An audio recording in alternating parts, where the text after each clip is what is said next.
करी से प्रतारित हेले से निजे रोटी नेले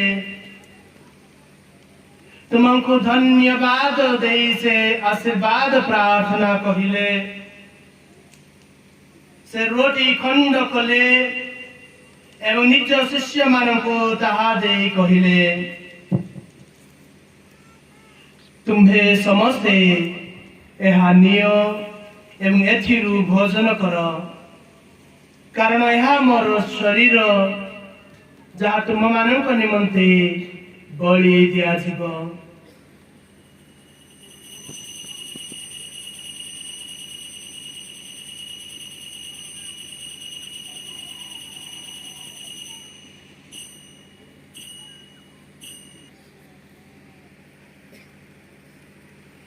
सही परि भावे जेते बेले रात्रि भोजन समाप्त हैला